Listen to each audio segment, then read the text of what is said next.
A lot of people have been asking me one question right now. Should I invest in the Kenya Pipeline Company IPO? Hi, I am Efe Julie, a Certified Investment Financial Analyst, and in this video, I am going to walk you through exactly how I analyze step by step this IPO using real numbers and not hype. Now we'll break down what an IPO actually means, what 9 shillings per share looks like in real money, and how valuation ratios like PE, EV to EBITDA works, and why people are saying it could take 22 years to recover your money and whether that argument really holds. By the end of this video, you won't just have an opinion, you'll understand how to think about this decision for yourself. I've been getting a lot of questions and people asking me, Julie, should I invest in the Kenya Pipeline Company IPO? I honestly don't like giving yes or no answers without sharing my thinking, and that's why I mentioned today I'm going to walk you through my analysis step by step so that you can decide for yourself. And let's start from the basics. What is an IPO? Now, an IPO stands for Initial Public Offering, which simply means shares are being offered to the public. In this case, Kenya Pipeline Company is listing through an offer for sale.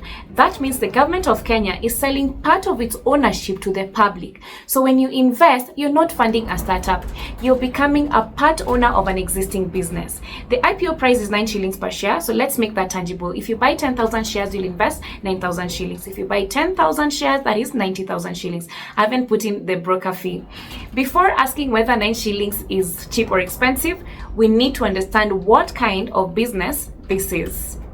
So KPC is a midstream infrastructure company. It transports and stores petroleum products and earns fees for that service. This is not a fast growth company. It is a stability and infrastructure business.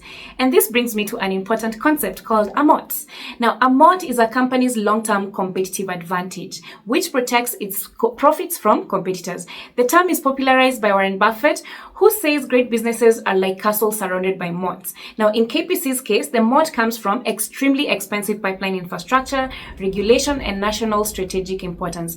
You just can't wake up one morning and build a competing pipeline network. Once we understand the business and its moat, we ask the next question. Is 9 shillings a fair price? Now, this is where valuation ratios come in, and also where most confusion starts. You may have heard someone say, this investment will take 22 years to recover your money. That statement comes from the PE ratio. The PE stands for price per share divided by earnings per share. So if a company has a PE of 22, some people say you're paying 22 years of earnings. Now, but this is not a payback clock. PE assumes that profits never grow, no dividends are paid, no reinvestment happens, and nothing changes. So using PE alone to say 22 years is not entirely wrong, but it is an oversimplification. Some analysts argue, for a company like KPC, a PE of 22 is quite high. And here's why. First of all, KPC is a utility. It transports fuel. It is a monopoly with regulated prices. Utilities are usually boring, stable, slow growth companies, and investors typically pay a PE of about 10 to 15 times for utilities. Also, KPC is not a tech startup. A PE of 22 is common for high growth tech companies like Safaricom in its early days because the earnings might double every 3 years. By asking for a PE of 22, the government is pricing KPC as if it is a high growth company, and the critics are saying, this is a stable pipeline, not a software company. Why should I wait 22 years for my payback? On the other side, there's another argument that 22 years logic is wrong because KPC is not stagnant. They are banking on 2 things to speed up your payback. Number 1, there's the regional growth.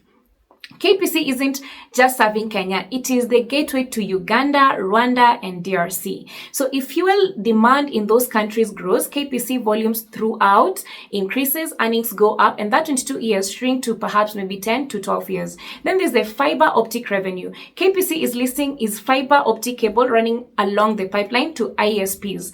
This is a new fast-growing income stream. Then there's also dividends. The prospectus suggests a dividend per share of roughly 0.35 shillings. That is 3.9 dividend yield. So while 3.9 is lower than government bonds which pay 15% plus, the hope is that the share price will rise over time to make up for the difference in form of capital gains. Let's do a comparison analysis with other companies, and shout out to Abujani for this table. Now, Kenya Power, as you can see, low PB of 0.26, but heavy debt, as you can see, liabilities are quite high, and of course the cash flow stress. And then you have KenGen, huge assets, and then there's the low payback projects, heavy capital expenditure. And then we have the Kenya Pipeline Company, cleaner balance sheet, low leverage, and predictable throughout revenues. Now, these are same sector, but very different models. So as you can see, markets don't reward assets, they reward cash flow quality.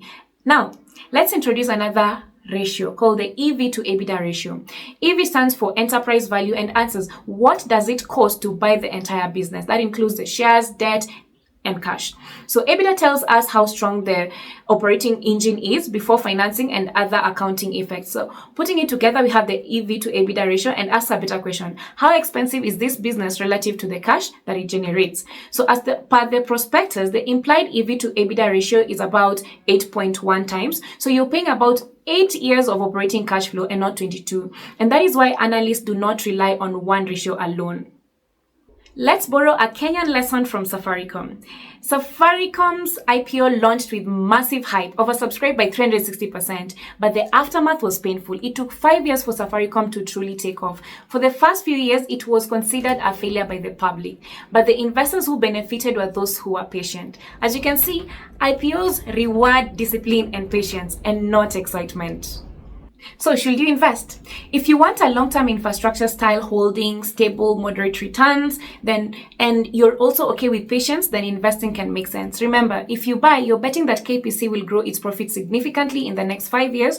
That is through regional expansion or efficiency. Now, as per the critics, if KPC profits stay flat, just pumping the same amount of fuel every year, paying 9 shillings with a PE of 22 is expensive, and it will take decades to recoup your cash. If you want quick price jumps, excitement, or guaranteed income, then it's okay to wait or pass. Ultimately, it's about understanding the business, the numbers, and yourself.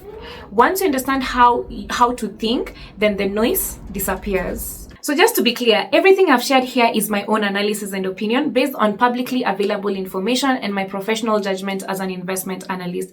This is not investment advice, and it is not a recommendation to either buy or wait. I strongly encourage you to read the full information memorandum and prospectus, understand the risks, and make a decision that is appropriate for your own financial situation and go. Otherwise, stay tuned for more.